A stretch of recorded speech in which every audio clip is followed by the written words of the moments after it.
The night is young and so are we. I got places to go and smoke and hot, but I need to meet.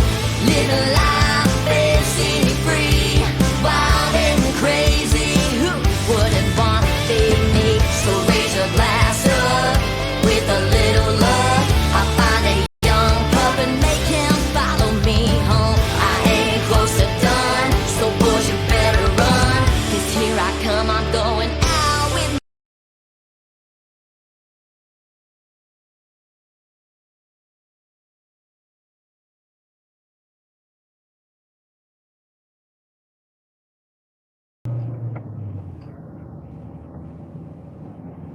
Muy buenas noches, les saluda Patricio Rodríguez, estamos ya en su programa Seguridad en la Comunidad. Esta noche nos visita nuestro querido Alexis Ortiz, con el cual hemos tenido el gusto de poder conversar en ocasiones anteriores, y debido a sus mismas funciones de trabajar por la comunidad, pues nos encuentra en la ciudad de Quito, y un inconveniente, un contratiempo, que estos vehículos, justo lo que vamos a hablar esta noche, a veces nos pegan a sorpresas del momento que menos esperamos, y de alguna manera eso no nos permitió ingresar a la hora puntual como tenemos la costumbre acá en el programa. Alexis, muy buenas noches, ¿cómo estás? Gracias, apenado por la demora, realmente un fallo mecánico del auto que no estaba previsto, nos ha afectado, pero lo importante es que ya estamos ahora al aire. Listo, Alexis, te agradezco mucho. Bueno, esta noche le había solicitado a Alexis que se conecte con nosotros, pues queríamos conversar de un tema bastante delicado, ¿sí? Estamos ya cerca de una temporada en la cual la gente va a empezar a salir de vacaciones, y hay un término que se escucha mucho a la gente, dice, yo manejo a la defensiva. Pero ¿qué es realmente manejar a la defensiva? ¿Sí? Vamos a analizar un poquito con una persona que tiene un conocimiento muy amplio de estos temas, de esta área, a ver realmente qué debería ser manejar a la defensiva, porque en algunos casos lo que hemos visto es manejar agresivamente y no manejar a la defensiva. Así que vamos a analizar esta terminología un poquito con Alexis, que ya por demás sería presentarle, pero tiene muchísima experiencia en el asunto de seguridad vial. Alexis, vamos directo al tema porque tenemos un tiempo súper corto, luego tenemos otro programa. Vamos directo al tema. ¿Qué sería para ti manejar a la defensiva? A ver, aquí hay que diferenciar una parte que hemos considerado siempre, que manejar a la defensiva es manejar a la agresiva. Manejar a la defensiva es estar alerta de las condiciones de la vía y estar pendiente de todas las circunstancias que están ocurriendo en el desplazamiento, de tal manera que nosotros estemos alertas hacia una reacción inmediata para evitar cualquier inconveniente que nos pueda ocurrir. Por ejemplo, puede ser lo que me acaba de pasar, se dañó el auto y tranquilamente uno, como está a la defensa, te puedes ahorillar y buscar una condición segura y un espacio seguro para detenerte. La otra situación es justamente con el resto de actores viales. Manejar a la defensiva quiere decir que estás pendiente de lo que están haciendo los demás para que tu conducción no les afecte a los demás y no generes una interrupción en la circulación. Aquí hay una cosa muy importante que a veces nos olvidamos, es el respeto de las señales de tránsito y de los carriles de circulación. Entonces ahí tenemos un gran problema en que no logramos darnos el espacio adecuado. Entonces en esta conducción agresiva que tenemos, por ejemplo, obviamos u omitimos el respeto del peatón en los cruces, en los pasos cebras, en los pasos peatonales. Entonces ahí estamos cambiando. Manejar de la forma defensiva no quiere decir que no me voy a detener en la intersección, sino manejar a la defensiva quiere decir que yo voy a estar atento de que si es que viene un peatón, poderme detener con el espacio suficiente para que éste pueda cruzar con una tranquilidad y que pueda yo continuar la marcha inmediatamente, que hoy ya no existan vehículos ni peatones. Precisamente.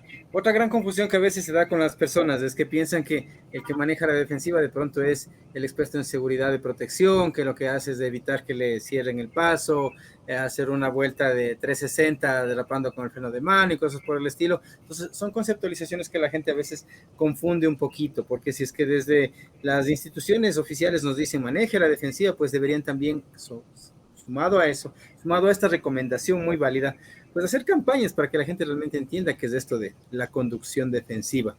Hace un tiempo atrás, unos meses atrás, conversaba con un joven, ¿sabes? Los jóvenes tienen ese carácter, ¿no? Pues muy activos. Y me decía un poco molesto, dice, a mí me fastidia a veces manejar por la Simón Bolívar, porque la gente va lento. Yo no entiendo, dice, ¿por qué van a 90, a 100 en una carretera como la Simón Bolívar? Le digo, ¿qué? Sí, dices que van demasiado lento, ahí hay que ponerle 150 mínimo. Bueno, entonces ir encasillándonos y entendiendo bien por qué las leyes nuestras nos piden ir a determinadas velocidades en nuestras carreteras. Exactamente, en ese sentido, Patricio, hay que entender una situación. Manejar a la defensiva quiere decir que también vamos a defender la vida. Entonces, una vía y las velocidades que están establecidas para la circulación no están dadas en función de la tecnología y capacidades de los autos. Entonces, porque si vamos por ese sentido, existen en el Ecuador al momento autos que pueden alcanzar más de 300 kilómetros por hora. Las vías están diseñadas para una circulación armónica, de tal manera que el límite de velocidad nos permita maniobrar. Los límites de velocidad son la capacidad de maniobra que vamos a tener nosotros de conducir. Entonces, andar en una vía de alta circulación como la Simón Bolívar, eso implica que es una vía rápida, considerando las otras vías. Entonces, la sinuosidad que tiene, que eso es lo que se conoce como la orografía, esa sinuosidad que tiene es justamente que no permite alcanzar a esa velocidad. Los siniestros que ocurren cerca de la universidad, en la parte del Troje, se deben al exceso de velocidad. Y ese exceso de velocidad no les ha permitido tener la maniobrabilidad necesaria a los conductores para evitar el siniestro. ¿Qué es lo que acabamos de ver hoy en la mañana? Un bus bajando a Cumbayá se siniestra y se mete a un conjunto. Muchos han dicho que esa conducción defensiva permitió que el conductor pueda hacerse a un lado y no chocar con el resto de vehículos. Pero ¿qué es lo que ocurrió antes? Él entró demasiado rápido a esa curva y por eso es lo que no pudo frenar oportunamente y por eso tuvo que salirse de la vía. Lastimosamente lo que ocurrió en Guayabamba, en la zona de Guayabamba, en ese camino con el camión de la Coca-Cola, el vehículo venía demasiado rápido para la cantidad de vehículos que estaban y el rato que él intentó detener, los frenos fallaron porque el remolque no tenía buenos frenos, no habían hecho el mantenimiento adecuado y por eso es lo que se ocurre ese siniestro. Entonces, esa es la parte que debemos entender. No es los límites de velocidad, no es a cuánto el auto puede alcanzar, sino a cuánto nosotros podemos maniobrar el vehículo. ¿Cuál es la capacidad de reacción que tiene el conductor sobre ese vehículo? Entonces, la tendencia mundial está ahora, por ejemplo, en las zonas urbanas, de tratar de hacer que la velocidad sea de 30 kilómetros por hora, porque se ha demostrado que a esa velocidad, cuando ocurre un siniestro y se le atropella un peatón, él puede todavía sobrevivir y las lesiones serán leves. Pero en velocidades como tenemos en este momento de 50 kilómetros por hora, ¿qué es lo que está pasando? La capacidad de reacción de los automovilistas no ha permitido que las lesiones sean leves, sino que se haya alcanzado hasta la muerte. Entonces, eso es conducir de una forma defensiva, defendiendo la vida, no la integridad ni el vehículo. De alguna manera, desde tu experiencia, tu punto de vista, dentro de este proceso de conducción defensiva también es importante que el propietario del vehículo o el conductor del vehículo esté sumamente consciente del estado real de la mecánica.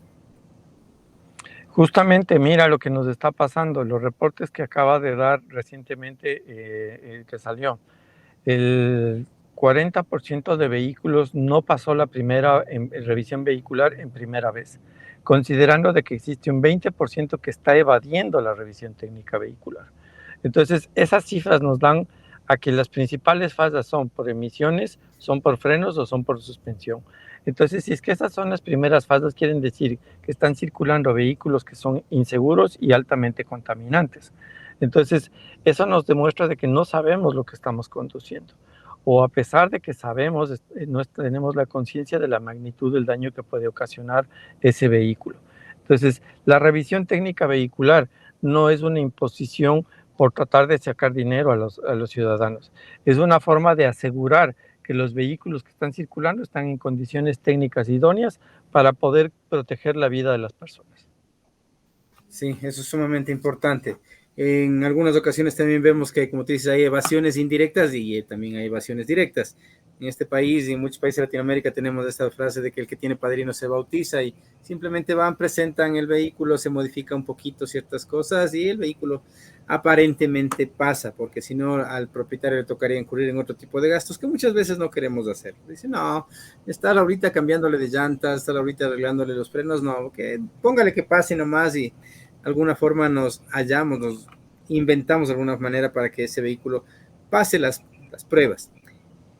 Si bien es cierto también, es posible que de pronto ciertos equipos, como alguna vez había quejas, ciertos equipos no están adecuadamente calibrados, no nos dan resultados reales, bueno, eso ya es otra situación muy aparte, pero más allá de eso sí es importante que los propietarios o conductores pues estén conscientes de en qué estado real está ese vehículo, como tú bien dices, y para esto uno de los filtros que nos ayuda en parte es esta revisión técnica vehicular. ¿Qué otros parámetros? Estamos hablando de la velocidad, estamos hablando de las condiciones vehiculares. ¿Qué otro parámetro se juega mucho en esto de los actores del tráfico?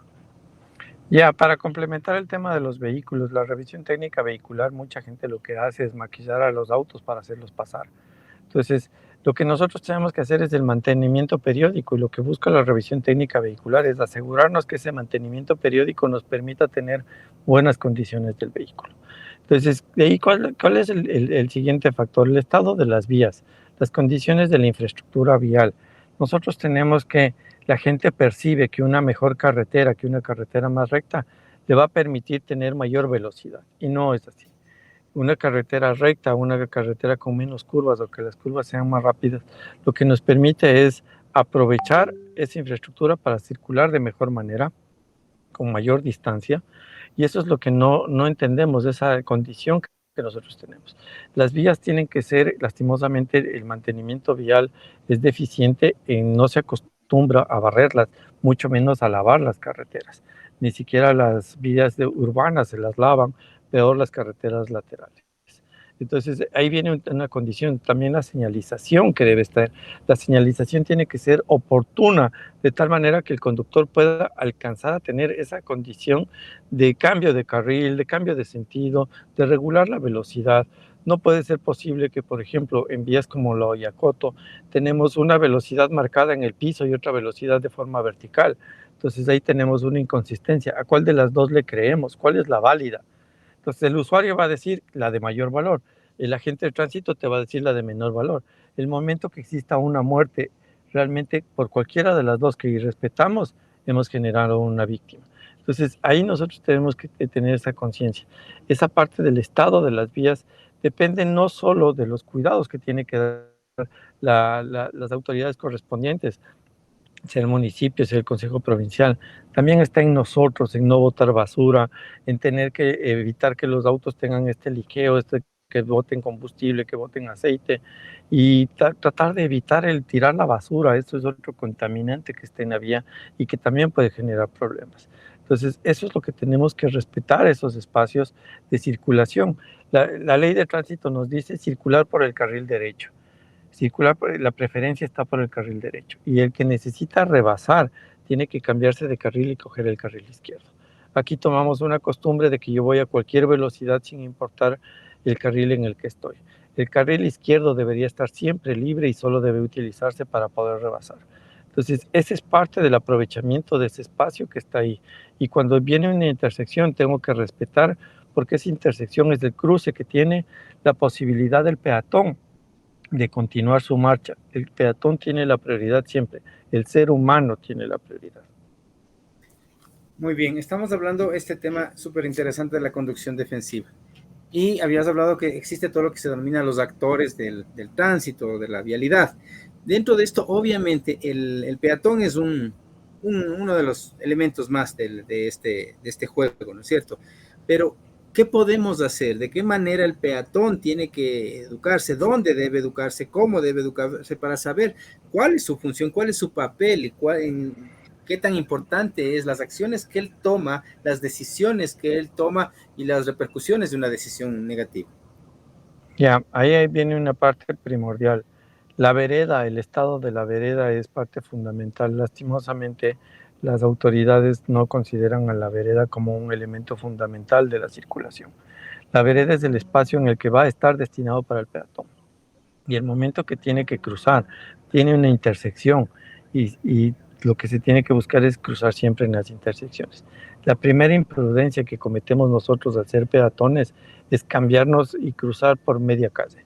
Ahí generamos la primera imprudencia. La segunda imprudencia es pretender que el transporte público se detenga justamente donde yo estoy. No caminamos hacia la parada o a veces se han omitido los puntos de parada. Entonces ahí es importante que nosotros respetemos esa condición. Y de ahí, el momento que está cruzando la calle, lo ideal sería que nosotros como peatones no tengamos que estar regresar a ver ambos lados y asustarnos el momento que cruzamos. Nosotros como peatones no sentimos esa seguridad porque la gente maneja de una forma agresiva, donde no le da ese espacio, el automovilista no le da el espacio que se merece el peatón.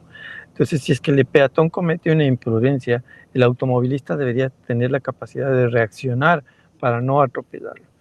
Tenemos un caso que pasó en el 10 de agosto, que un vehículo a elevada velocidad atropelló a un señor que estaba cruzando por junto al paso elevado. Entonces, todo el mundo dice que el peatón no debió cruzar por ahí. Sí, primero nunca se debió haber construido un paso elevado, la autoridad nunca debió permitir que ocurra una necesidad de esas, la infraestructura tenía que ser diferente. Entonces, pero el vehículo que estaba circulando era un vehículo de altas prestaciones y estaba a un exceso de velocidad muy evidente. Entonces, ese atropellamiento se debió a que el peatón cruzó de una forma imprudente. Pero más imprudente fue primero quien permitió la construcción de las vías a lo largo de esa carretera y obligó a tener ese paso elevado. Entonces, esos pasos elevados son difíciles de cruzar. Eso es lo que a veces no entendemos. Y ahí tenemos que esperar a que la autoridad logre entender esa necesidad del peatón. Pero mientras tanto, mientras no exista un semáforo, tenemos que respetar y saber utilizar esos espacios. Así nos cueste un poco más y sea más dificultoso el subir esas gradas, pero tenemos que utilizarlo. Ya más adelante, cuando la autoridad entienda y se tengan los recursos para poder cambiar la infraestructura, ahí sí podremos cruzar por la calle, pero de ahí, mientras tanto, tenemos que respetar todas las señales. Todos los actores viales tienen que respetar la señalización. Esa señalización es la que permite justamente ese intercambio entre los diferentes medios, que es lo que me da la preferencia y la prioridad de circulación de cada uno. Sí, realmente lo que nos falta aquí es mucha educación, mucha conciencia de qué estamos haciendo cuando estamos detrás de un volante o cuando estoy como peatón también o de pronto en las condiciones actuales tenemos estas bicicletas eléctricas, estos monopatines eléctricos y todo ese tipo de cosas que se han vuelto parte del tránsito actualmente. Vemos a mucha gente en estas motocicletas, bicicletas eléctricas sin cascos, rodando por cualquier velocidad, 2, 3 personas metidas en una cosa de esas y que si bien es cierto, la solución tampoco podemos dejarla al 100% en manos de estas escuelas de conducción, pero me parece que ahí, con tu criterio obviamente, el gobierno nos tiene una deuda de educación vial a la población. Totalmente de acuerdo. ¿Qué es lo que está ocurriendo? Primero, en la ley de tránsito dice que la educación vial será primordial y será en conjunto con el Ministerio de Educación. Lastimosamente, el político cometió un gran error. Por ejemplo, desde el año 2008, miembros del directorio de la Agencia Nacional de Tránsito es el mismo Ministerio de Educación. Pero ¿qué es lo que han hecho? Son parte de un directorio, pero no han establecido hasta la presente fecha una metodología, un plan, un programa y el proceso de capacitación de formadores de educación vial. Entonces, ¿qué es lo que se ha estado haciendo y cómo se ha estado supliendo esa situación? Agentes de tránsito son los que han estado dando la capacitación y vemos que esa capacitación no está bien orientada. Hemos visto videos y hemos participado en algunas capacitaciones donde a los niños de 5 años, de 8 años, les están diciendo, recuerda, antes de utilizar el auto, mide los niveles de los líquidos. Un niño de 5 o 6 años no entiende qué son los niveles. Si el propietario común del auto no logra entender, los programas de educación que están impartiéndose en las escuelas de conducción, uno de los requisitos que les dan es tener vehículos despiezados y segmentados para que el conductor pueda ver. El conductor no tiene que saber qué es un ring, qué es un pistón, qué es una biela. El conductor tiene que saber identificar cuál es el líquido de frenos y dónde está el reservorio de líquido de frenos, dónde está el refrigerante. Eso es lo que importa que conozca, cómo saber si es que la llanta está baja o no está baja. y cómo puede circular y cómo puede hacer ese mantenimiento. Pero pedir a las escuelas de conducción que tengan vehículos segmentados para que puedan ver el motor en total funcionamiento, el sistema de transmisión. Oye, o sea, yo soy ingeniero mecánico y tengo colegas que en su vida han logrado siquiera cambiar una llanta, porque su actividad de ejercicio profesional está en otra línea. Entonces, es lógico el proceso de educación. Entonces, hay falta también la Agencia Nacional que genera un programa y que no actualiza, y que los que son dueños de las escuelas de conducción no han dado esa preferencia sobre un proceso adecuado. También viene una deuda que nosotros tenemos como sociedad, que les damos educación vial en los niños y de pronto llega el papá apurado, parqueado en doble vía, donde dice no estacionar, le coge al niño de la mano, le va a sacar de la escuela, le coge la mano y le hace cruzar en diagonal y no por el paso cebra. Entonces, esas son las cosas que como sociedad estamos cometiendo esas infracciones. Las zonas más caóticas del tránsito, donde se genera más congestión vehicular, son justamente las zonas escolares.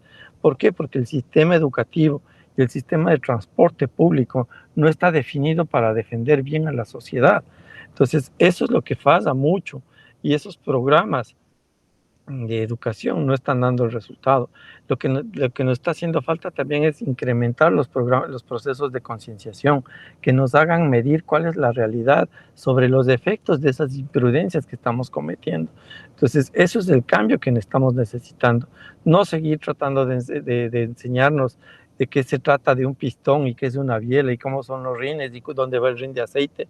Las preguntas inconsistentes que tiene el proceso de evaluación de las licencias, que dice que cuando está sonando una caja de cambios, ¿qué es? ¿Del piñón o es del sincronizado? Entonces, son respuestas que lo que menos le interesa al conductor es saber eso, pero sí debe entender que cuando existe un crujido, cuando topo el freno, es un peligro que está inminente ahí, que tengo que llevar a reparar. Nadie nos hace caer en cuenta eso, ni la ley, ni el reglamento, ni los procesos educativos. Entonces, eso es lo que tenemos que replantear y dar un enfoque, encontrar dónde están los problemas. Algo que hemos estado viendo es que en los procesos de investigación de siniestros viales, lo que se está buscando es un nombre y apellido, quién es el culpable de eso, para que se pueda juzgar en ese sentido. Pero la información de la investigación del siniestro no está buscando dónde está la solución para dar fin a ese tipo de siniestros. No dice si es que en realidad es un problema de la vía, un problema de tecnología de los autos, un problema del irrespeto, dónde está el problema de la distancia que tenemos que dejar prudente entre auto y auto cuando estamos circulando. Esas son las cosas que tenemos que cambiar. Como tú bien dices, una de las cosas que a mí personalmente me aterra es ver que la autoridad mismo de tránsito en muchas ocasiones quisiera tener, le decía a mi esposa justo antenoche, quisiera tener unas gafas, me encanta caminar, sí, cuando puedo yo camino hasta mis puntos de trabajo y se ven muchas cosas, me encantaría tener unas gafas con una cámara, le digo, porque paso y pasa un señor de la NT en su motocicleta y como van despacio a veces, iba chateando en la motocicleta, ¿sí? Las dos manos aquí, la motocicleta iba despacito y él iba chateando. El día de ayer en la tarde igualmente parado esperando un transporte y pasa un señor profesor de una X escuela de conducción, igualmente como había un chapechado, decimos, en velocidad, el señor pues adelante iba un bus, él iba concentradísimo en chatear, mientras el vehículo seguía moviéndose y subía por encima de este rompevelocidades, y esas son las personas que nos están educando. Entonces, ¿qué conciencia? Es que ahí vamos a esa parte. Por ejemplo, la conducción defensiva está orientada a que si vienen rompe velocidades, ¿qué es lo que tenemos que hacer? Bajar la velocidad y no decir que me construyen muros. Tengo que bajar la velocidad. Hay una parte que no nos han enseñado, por ejemplo, que esos rompe velocidades extendidos que tienen cruce peatonal, el vehículo tiene que detenerse antes de ese cruce. Lo que busca esos pasos peatonales, esas cercas que se han hecho, que permiten pasar al peatón ahí al mismo nivel de la vereda, es para que el peatón circule por ahí, no para que el auto se parquee en la parte de arriba y busque el peatón por donde pasar. Entonces, ese es el concepto que nosotros tenemos errado. Sí, la autoridad comete muchas imprudencias, los gestores del control cometen imprudencias, pero eso tampoco nos da el derecho para decir que como la autoridad comete ese error, yo también puedo hacerlo. Entonces ahí viene un nivel de conciencia de qué es lo que yo estoy haciendo en mi actitud al conducir. Estamos hablando de que este proceso de conducción agresiva se genera una actitud temeraria. Temeraria porque no nos damos cuenta de los efectos que podemos causar con estas imprudencias que cometemos. Una de las principales causas es el irrespeto a las señales y también viene la impericia y la imprudencia, algo que no nos evalúan en el proceso de selección de la asignación de la licencia, está en la capacidad que nosotros tenemos para conducir. El examen psicosensométrico nos da una relación de la capacidad nuestra de reacción, pero de ahí viene la otra fase, la capacidad de maniobra que yo puedo tener con el vehículo.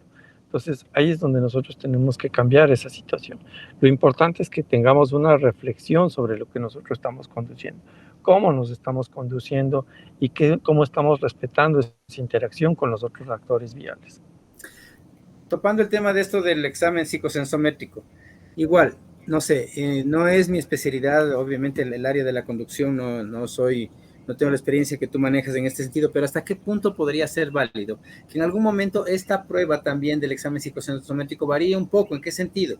En mi área de trabajo, en el trabajo de las artes marciales, cuando quiero valorar realmente que una persona maneja X técnica de defensa personal, lo hago bajo situaciones de estrés.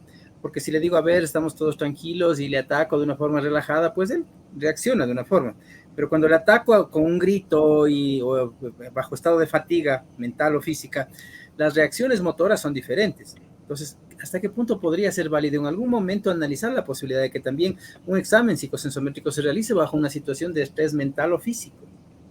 A ver, los procesos de evaluación lo que nos están dando es justamente la capacidad de reacción que nosotros tenemos. Entonces, ahí viene esa situación, esa es la parte más importante. El psicosensométrico lo que nos está midiendo es la capacidad de nuestro sistema a reaccionar a ciertas condiciones, pero como tú dices, en un estándar de relajamiento.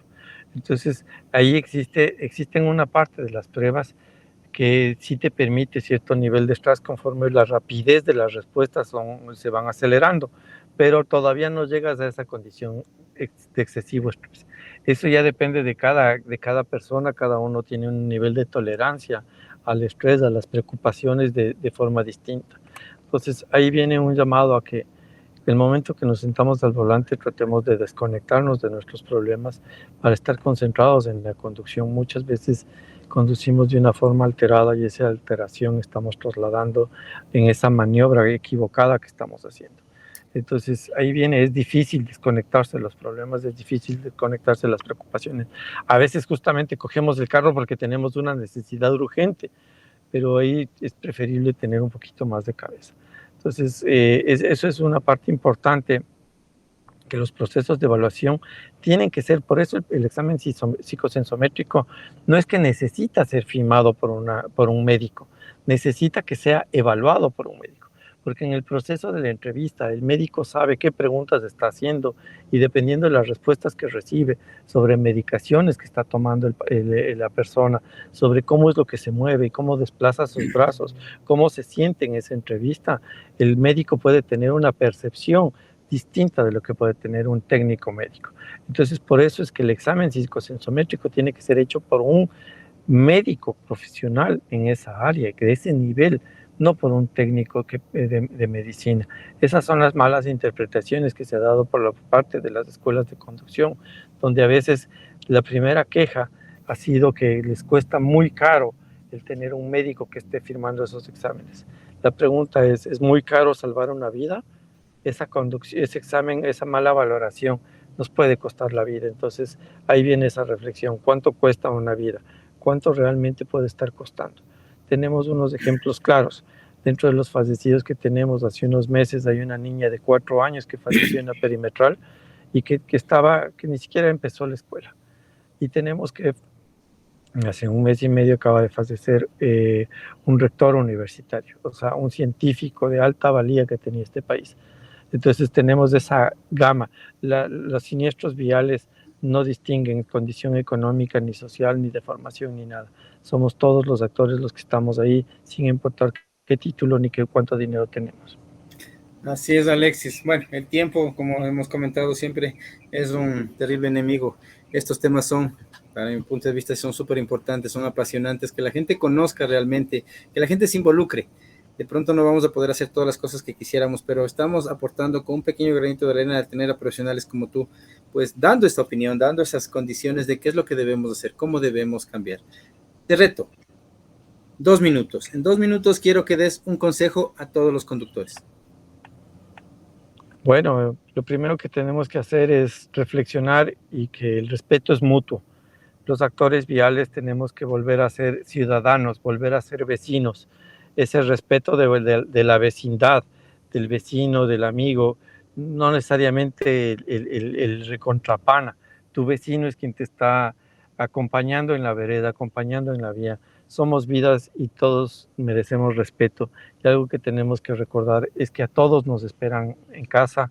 Es tiempo de parar, es tiempo de cambiar lo que nos está ocurriendo y es momento de pasar del dolor a la acción, que ese es el lema que tenemos como Fundación Caruma, Corazones en el Cielo, es justamente esto, generar más espacios de reflexión y concienciación para que nosotros, todos los actores viales, cambiemos de actitud.